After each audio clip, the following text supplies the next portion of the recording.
La Sociedad Española de Radiodifusión presenta... Ser... ¡Viva la radio! Podcast.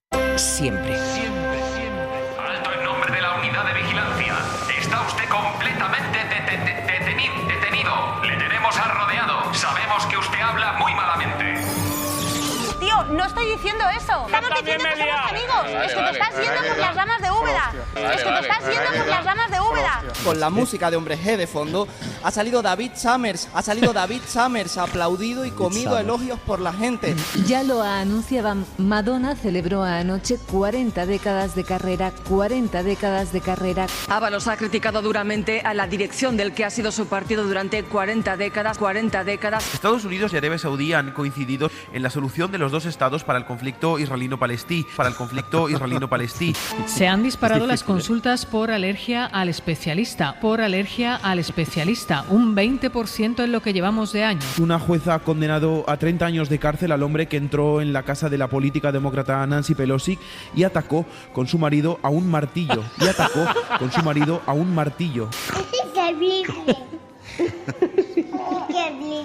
Podemos cometer errores. Vivan los errores.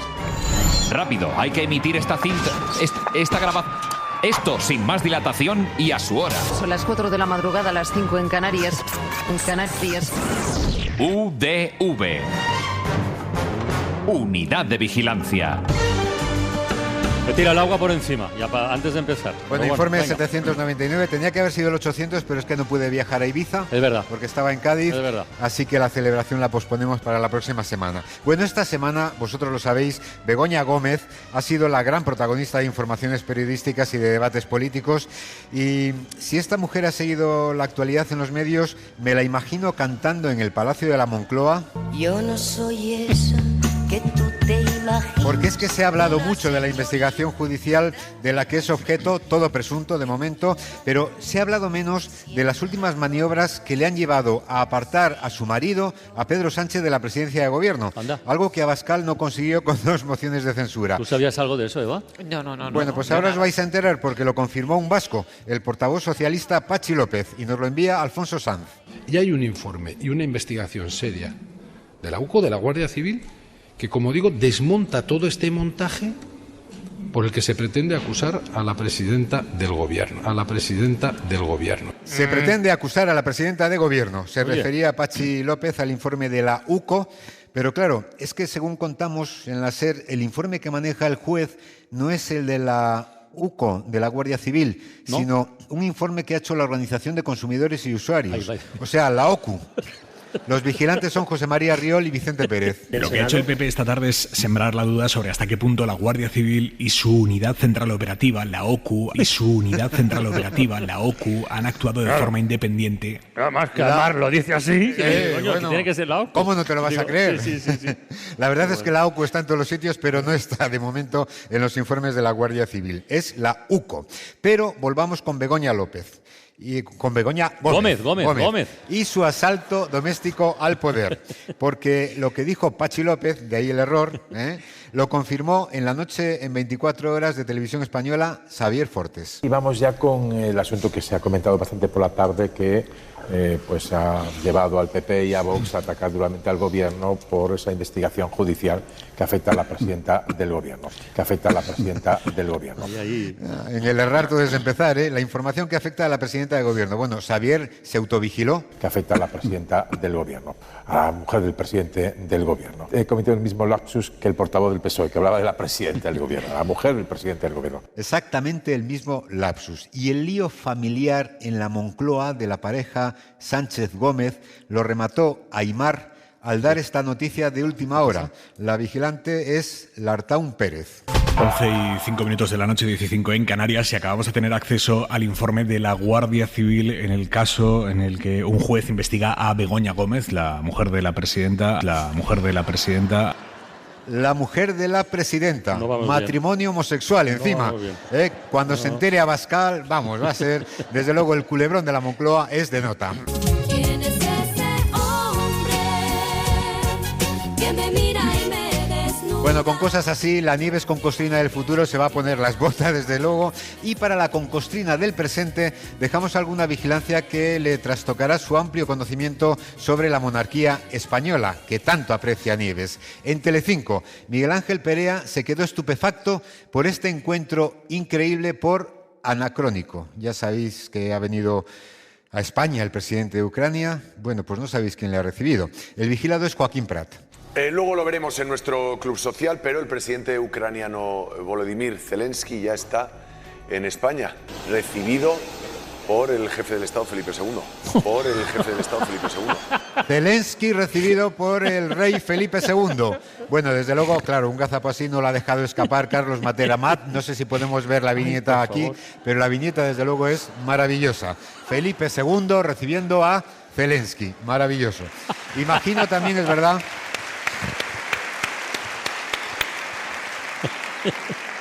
Imagino también al presidente ucraniano un poquito sorprendido al ver que lo recibía Felipe II, cuando él creía que le iba a recibir, por las informaciones que tenía, Fernando VII. Lo dejamos aquí para escuchar la comparecencia en directo de Pedro Sánchez tras el encuentro que ha mantenido con el rey, con Fernando VI, Fernando VI, a partir de la 1:30. No era Fernando VII, era solo Fernando VI. En fin... Cuando no nos equivocamos de rey de España, fallamos con el propio nombre del presidente ucraniano Zelensky. Esto nos lo envía Juan Fran López. A España ha llegado Vladimir Zelensky. Vladimir Zelensky, presidente de Ucrania, lo ha recibido Felipe VI, ha hablado con Pedro Sánchez. Bueno, aquí por lo menos le ha recibido Felipe VI. Pero no es Vladimir, no. Es Volodymyr. Pero... Volodymyr. Eso. Pero este divertido error es de ida y vuelta. A ver. Porque Putin, que se ve que es Vladimir, pues resulta que no. El objetivo es el de firmar un acuerdo de apoyo sostenido en el tiempo que Zelensky no deja de reclamar mientras acusa a Vladimir Putin de destruir ciudades y objetivos civiles. Aquí cambiamos el nombre a todo el mundo. Bueno, ya sabemos que es clásico errar por una o por dos letritas. Sucede, por ejemplo, en este otro momento que nos envía otro clásico de esta unidad, que es José Antonio Barrionuevo, sobre dónde celebró el Partido Popular su última manifestación en Madrid. Lo que se puede ver hasta ahora desde la Puerta de Alcalá es una marea de banderas de España que llega hasta civiles o que recorren también los laterales. Es verdad que no hubo militares en la manifestación, pero la plaza hasta donde llegó la manifestación no es civiles, sino que es Cibeles. Y otro caso de desubicación que nos envía Jorge Celestino. El vigilado en este caso es Tony Martínez, que hace doblete en esta unidad. Empezamos a hablar de una solución de paz que incluya a dos estados democráticos, porque todo el mundo sabe que Arabia Saudí se la reconoce porque es democrática, de ahí que vayamos a jugar la Supercopa de Fútbol a Doha,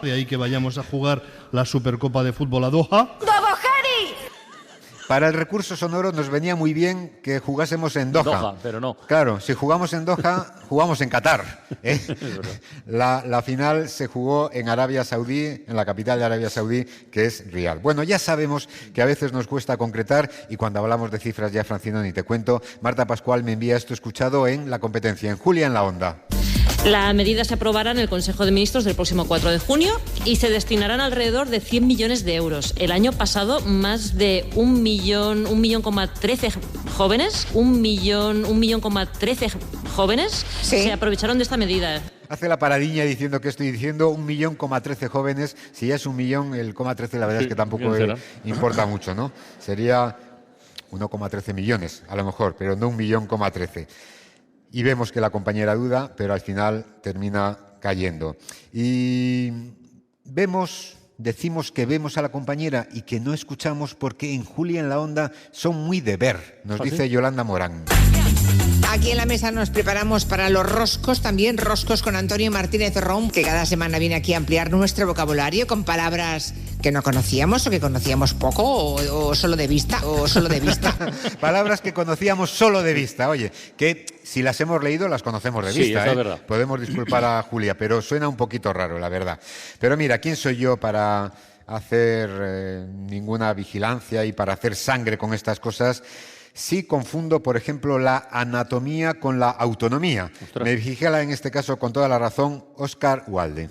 nos cuesta situar localidades, nos cuesta identificar idiomas y también nos cuesta situar partes de nuestra autonomía. Y le clavó la navaja en el abdomen a la altura del pulmón. En el abdomen a la altura del pulmón. Pues efectivamente, pero eso es la anatomía y no es la autonomía. Así que corramos un tupido velo y rompamos una lanza en favor de quien yerra en la radio, incluso de quien yerra cuando dice que quiere romper una lanza y acaba lanzándola, nos dice José Javier Simón. Dicho esto, hay que lanzar una lanza a favor de los empleados públicos. Hay que lanzar una lanza a favor de los empleados públicos, porque gracias a ellos funcionan los servicios públicos. Hombre. Claro que sí, y por eso no conviene lanzarles una lanza a los pobres funcionarios. Ni flechas tampoco, porque tenemos precedentes de versiones sobre esta frase hecha. Pues al final no es únicamente el menú del día el que sufre un deterioro, es la gastronomía en su conjunto. Y también quiero decir que vaya por delante, voy a lanzar una flecha en mi defensa. Bueno, lanzar una flecha en tu defensa significa que te suicidas de un flechazo, pero es una variante más de los lanzamientos y de las rupturas o roturas de flechas. Vivo en la carretera, dentro de un autobús. Pero bueno, Francino, estamos en Vitoria. Hemos llegado de milagro. Bueno, cuéntamelo a mí ayer. Sí, pues sí, no daré detalles, pero bueno, sí.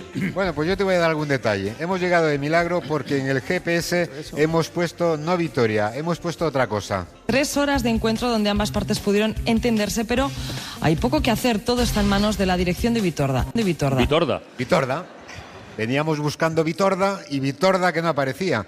Pero además, claro, como Juanma López Iturriaga nos había dicho que Vitoria es una provincia, pues seguíamos, porque en algún momento dado aparecerá, ¿no? Pues hemos seguido. 3 provincias españolas que tengan al menos 3 vocales diferentes. Murcia, Barcelona y Badajoz. Perdón, Badajoz no. Vitoria. Por ejemplo, Vitoria. El uy lo decía por Badajoz, pero lo de que Vitoria es una provincia lo daba por hecho. En fin, y además, yo no sé muy bien, Francino, por qué nos fiamos de Iturriaga, porque estuvimos meses buscando un libro de Fernando Aramburu que nunca llegamos a encontrar. A ver, ¿cuál crees que ha sido el más vendido? 3 opciones. El laberinto de los espíritus de Carlos Ruiz Zafón, Patricia de Fernando Aramburu. Patria. He dicho Patricia. Pues Patricia no lo encontraba la librera por ningún sitio. Claro, era Patria. He dicho Patricia, dice además. No me acordaba de esto. Sí. Ay, Dios. Bueno, pues Patricia no aparecía en la librería, Vitorda no aparecía por ningún sitio en el mapa y claro, hemos tenido que dar la vuelta al llegar a Vizcacia. Los precios siguen creciendo, Nayera López de Munain. No, y es que en Guipúzcoa y en Vizcacia suben, lo hacen más de un 16%, y aquí en Álava baja. En Vizcacia, una nueva provincia en el País Vasco. Te está mirando Eva con cara de decir, ay. Y en Vizcacia ha hecho investigación. Ha escarbado. Ha estado ahí con la lupa. Al llegar a la frontera con Euskadi, sí. Al llegar a la frontera con Vizcacia nos desconcertó un poco el uso horario que escuchamos. A ver. Son las 2, es la 1 en Bilbao. Bueno, por lo menos teníamos una hora más para llegar a Vitorda, pasando por Vizcacia. Y aquí, claro, los compañeros se preguntaban, ¿pero dónde narices está Francino? ¿En qué panadero? Porque aquí cuando os perdéis, os vais a un panadero. Insuficientes son porque en este momento está en panadero de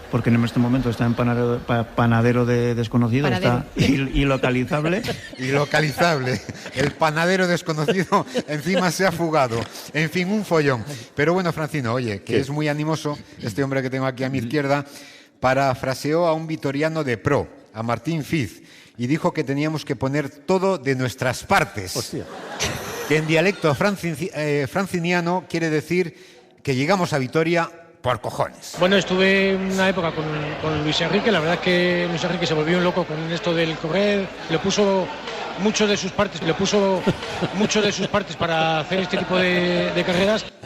No me quiero ni imaginar cómo está Luis Enrique, si puso mucho de sus partes. En fin, que al llegar aquí, oye, ya hemos lanzado las campanas al vuelo, o las castañas, que es la variante vasca del refrán. Sí, es optimista, pero como te digo, es un poco comedido, no quiere tampoco lanzar las castañas al vuelo, En fin, que aquí estamos.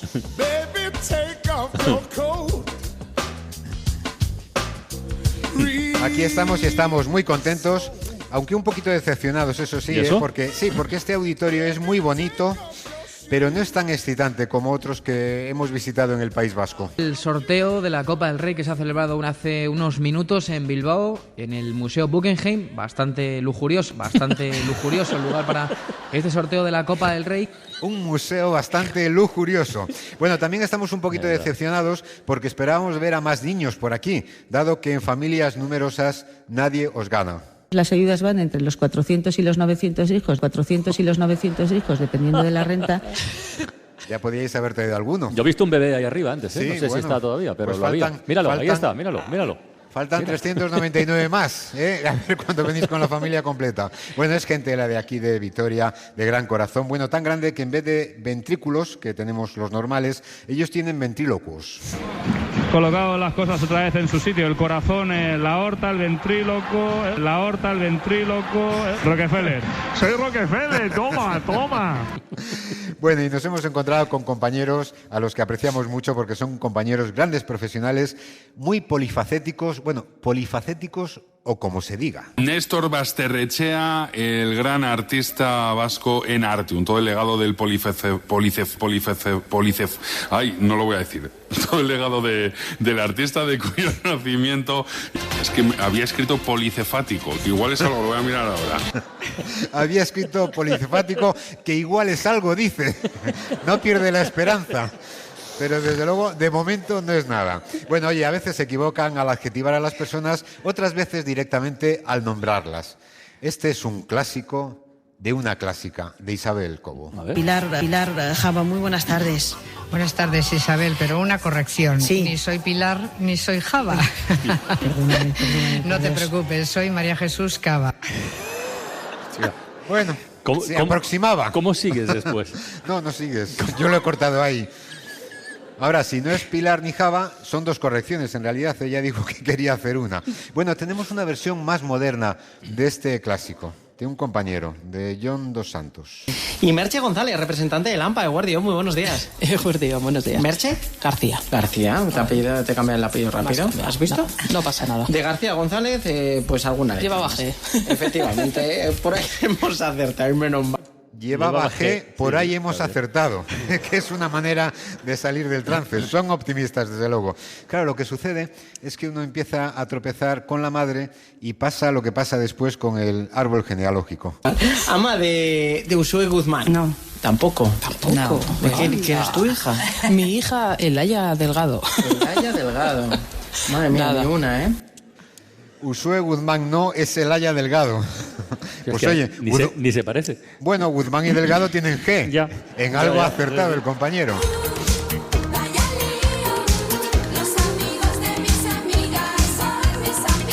Pero bueno, esto de ser polifacéticos o policefáticos les lleva a equivocarse en todo, con las letras y también con los números. En el parte de los lunes se acumulan. Vale. Se acumula el viernes, el sábado y el domingo. O sea, son 3 días, ¿eh? Bueno. Son 3 por 4, 28. Vale. 3 por 4, 28. O sea. 3 por 4, 12. Vamos a perdonar que es lunes 1 de marzo. Esto el martes está corregido ya, pero los lunes 3 por 4 son 28, ni más ni menos. Bueno, pero esto de tropezar con las cifras es muy vasco. Esto le sucedió a Iker Armentia aquí en Vitoria.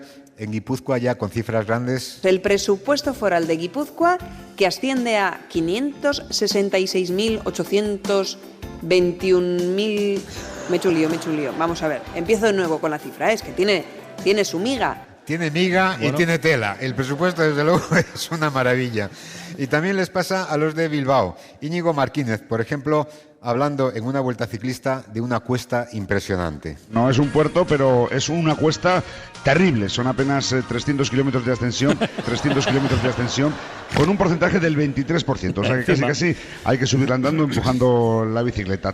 La subirás tú, que eres vasco, pero vamos, 300 kilómetros empujando la bicicleta con esa pendiente. De todas maneras, lo más divertido no lo de los 300 kilómetros, que habría escrito 300 metros y dijo kilómetros. Lo más divertido es que dice apenas 300 kilómetros. En fin, todas estas cosas son efectos de una enfermedad que es muy vasca y muy radiofónica, que es el trastorno mental transistorio. La defensa del acusado pidió la libre absolución por trastorno mental transistorio. Trastorno mental transistorio. 100 años de radio con el trastorno mental transistorio. Y claro, con este trastorno pues se despistan al saludar. Arratsaldeon, ¿qué tal? Arratsaldeon, ¿qué tal? Bueno, Arratsaldeon, Eguna, ¿qué tal? Es que con esto de las inundaciones no he dormido nada estos días, estoy fatal. Que si los lunes, que si las inundaciones... Todos son excusas. Todos son excusas aquí en Vitoria. Bueno, y este trastorno pues también se puede agudizar. ¿Qué te voy a contar? ¿Qué os voy a contar, Eva Francino? Con el famoso retorno radiofónico. Y un último apunte municipal. La bronca esta mañana en el ayuntamiento entre el concejal de Anchón Belacorto y el de urbanismo Juan Carlos Alonso, cuando Belacorto ha acusado al gobierno socialista de hacerle un favor a los constructores de Aretxabaleta y Gardelli. Pero no había bebido, no había salido fumado, de fiesta, ni nada. ni fumado, ni nada. Esto es el retorno, Francino. Pero que no te das cuenta. Sí, no, sí, pero efectivamente. Y después que no hay buenos compañeros que le digan, para, hijo, para. que ya te saco yo aquí de esto. Bueno, y también tenemos algunos políticos que tienen lo suyo, se ponen cultos y, por ejemplo, pues pronuncian verbos que yo no conocía. La presidenta de la mesa de edad del Parlamento, Miren Gallastegui, el verbo es exacular. Y vamos a empezar por la candidatura para la elección de la presidenta o presidente de esta Cámara. En primer lugar, vamos a exacular la bola que va a determinar el orden El verbo no está en el diccionario. Pero cuidado, Se intuye que será sacar la bola. Bueno, sí, o se intuye otra cosa. Pero sí, vamos, cuidado porque te escuchan en Galicia. En Galicia creo que exacular es exactamente lo otro. Ya. Así que hay que tener mucho cuidado con las exaculaciones. Bueno, ya hemos pasado un ratillo, pero hemos hablado aquí de violencia y hemos tenido que hablar en la radio muchas veces de violencia, y también se nos ha colado algún gazapo divertido, por ejemplo, sobre la Kale Borroka, un poquito artística. En los últimos años ha sufrido pintadas, rotura de mobiliario, le han arrojado huevos, tomates, así que este Bachuki sabe muy bien lo que es la Kale Barroca. La Kale Barroca, que suena a orquesta griega, ¿no? Después hasta les pasa a los presidentes de gobierno, a Mariano Rajoy, que se puso solemne y, claro, se le cruzaron los cables. Quiero transmitir a los españoles un mensaje de esperanza. ETA es una gran nación. España es una gran nación. España es una gran nación. Zapatero, cuando calificó el atentado de la T4 como trágicos accidentes. Se está mejor que hace 4 o 5 años, cuando además teníamos trágicos accidentes mortales, sin duda. Tuvo que pedir disculpas después y pidió disculpas Zapatero, y todos recordamos, como no, a José María Aznar hablando pues de un anatema, aquello del Movimiento Vasco de Liberación. Yo he querido que los ciudadanos españoles supieran que el gobierno y yo personalmente ha autorizado contactos con el entorno del Movimiento Vasco de Liberación. Movimiento Vasco de Liberación. En fin, son tropezones, unos más graves que otros, pero en todo caso sabemos que las palabras a veces son un arma, y desde luego las bandas terroristas lo han utilizado, y ETA lo ha utilizado también, y ha creado un lenguaje para maquillar, para blanquear su acción, que nosotros hemos asumido también acríticamente, ¿no? Cuando hablábamos de miembros liberados, como si fueran sindicalistas que trabajaban por sus compañeros, cuando hablábamos del impuesto revolucionario, cuando era una extorsión criminal envuelta en nobles conceptos como el impuesto, como la revolución, cuando hablábamos de la socialización del dolor, como si estuviéramos creando hospitales para atender a la gente, cuando les dábamos poder para decretar tregua, cuando en un Estado democrático decreta el poder civil, cuando hablábamos de inmolarse en lo que se refiere al terrorismo islamista, cuando hablábamos de los comandos legales, que eran los que no estaban identificados, y los legales eran doblemente ilegales, ¿no? Pero era un lenguaje que iba creando la organización y nosotros íbamos difundiendo. Oye, pues con esto que estás diciendo, Isaías, te voy a proponer que te quedes ahora, y Eva también, porque hoy nuestro filósofo de cabecera, José Carlos Ruiz, nos ha propuesto profundizar en la conexión entre filosofía y lenguaje, y esto que acabas de exponer creo que es un apartado clarísimo que va a tocar. Pues me quedo aquí porque encantado. Sí, es verdad, y es un poquito de autocrítica debería generar entre todos nosotros, ¿verdad, Eva? Sí. Yo creo que ya le hemos hecho, Es verdad, pero es verdad que les comparamos los términos durante mucho tiempo y utilizábamos los que ellos, bueno, lo del impuesto revolucionario es lo más chantajes, extorsión, y siempre hablábamos en sus términos. Yo creo que ahí afortunadamente sí que hemos evolucionado y ya no les compramos esos. Bueno, esos el rango de político militar, por ejemplo, ¿no? Sí. A la organización terrorista, ellos se autobautizaban así, pero claro, la cosa no tenía un pase. Bueno, Isaías, te Pues quedas, pero me la quedo. próxima semana Encantado. informe 800 ya, ¿eh? Informe 800, algo haremos. Algo haremos. Algo haremos. Venga. El que pueda hacer, que haga, como diría el otro. No hace falta. Para no perderte ningún episodio, síguenos en la aplicación o la web de la SER, Podium Podcast o tu plataforma de audio favorita.